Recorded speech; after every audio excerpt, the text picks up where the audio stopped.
Hello guys. C S S P M S Guru में आप सबको खुश आमदीद।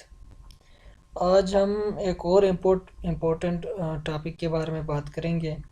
वो comparison between Aligarh and Darul Uloom Deoband. इससे भी अक्सर इसके बारे में क्वेश्चन आते रहते हैं एग्ज़ाम में कि कंपेयर कर लें अलीगढ़ के एम ऑब्जेक्टिव्स और दारुल उलूम के एम ऑब्जेक्टिव्स का, या उनका आपस में किस बात पे डिफरेंशिएशन थी, वो आपस में किस बात पे डिफ़र करते थे।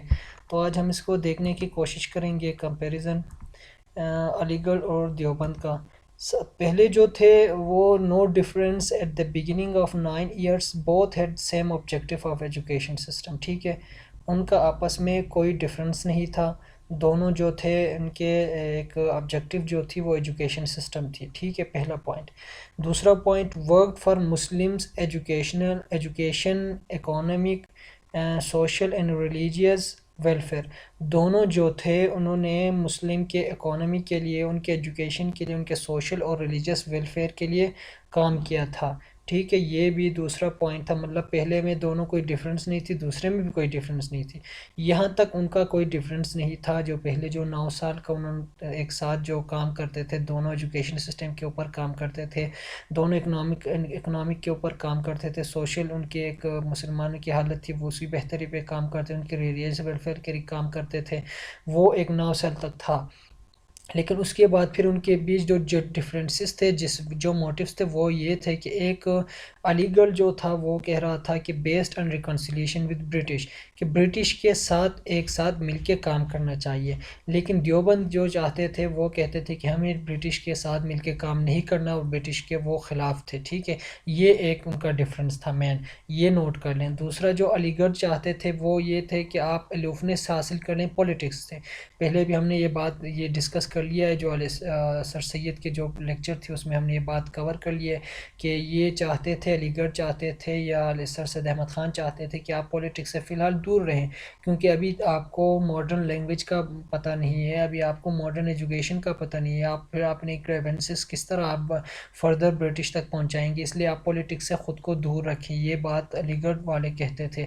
लेकिन देवबंद वाले कहते थे कि आप take part in politics and fought against British. आप पॉलिटिक्स में आएँ, आप काम कर लें और आप ब्रिटिश के ख़िलाफ़ जिहाद कर लें, आप ब्रिटिश के ख़िलाफ़ जंग कर लें, आप ब्रिटिश के ख़िलाफ़ पॉलिटिकल में आए। ये मेन ऑब्जेक्टिव था देवबंद का। फिर अलीगढ़ जो थे वो चाहते थे कि stressed on the western in education, English education. Aligarh जो थे वो इंग्लिश और वेस्टर्न एजुकेशन पे बहुत ज़्यादा फोकस थे, जबकि देवबंद जो थे वो Deoband stressed on religious education first and education, religious education first. वो ज़्यादा दबाव डालते थे कि यार हमें पहले अपना जो हमें बताया गया है, हम अपना रिलीजियस एजुकेशन तो पहले हासिल करें, फिर बाद में इंग्लिश को देखते हैं। ठीक है, ये उनके दरमियान मेन डिफरेंस था। लेकिन लास्ट में जो था, sir Syed Ahmad Khan views about मेराज, शक्ल कमर, hell, heaven, Satan, angel, jeans.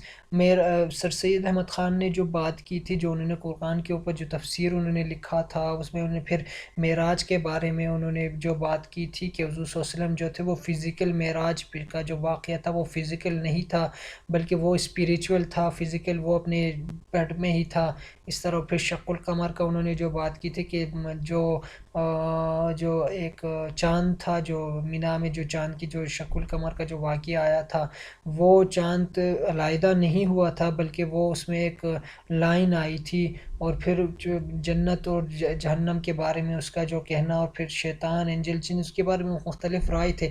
इसी के बारे में such views hurt the feelings of the ulema of Deoband, which becomes key cause for the difference. Sorry, मैंने यहाँ व्यूज़ का जो स्पेलिंग है वो मैंने गलत लिखा है, लेकिन आप फोकस कर लें, इसके जो मेन जो थीम है उसके ऊपर फोकस कर लें कि इसी बात पे, इसी व्यूज़ जो सर सैयद अहमद ख़ान ने जो बताए थे मेराज के बारे में, शक्ल कमर के बारे में, ये जो था ये मेन की जो फैक्टर था जिसकी वजह से इन दोनों के बीच डिफरेंस पैदा हुए थे।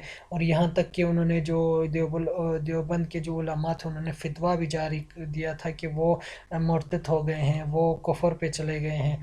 تو یہ دو کمپیریزن تھی گائس علی گڑھ اور دیوبند کے بارے میں، کہ پہلے تھے وہ 9 سال تک تو دونوں کی ایم آبجیکٹو ایک ہی تھی، لیکن اس کے بعد پھر وہ اس میں کافی چینجز آئی تھیں۔ تو امید ہے کہ آج کا لیکچر آپ کو اس کی سمجھ آئی ہوگی، ملتے ہیں اگلے لیکچر میں، تب تک اپنا خیال رکھیں، اللہ حافظ۔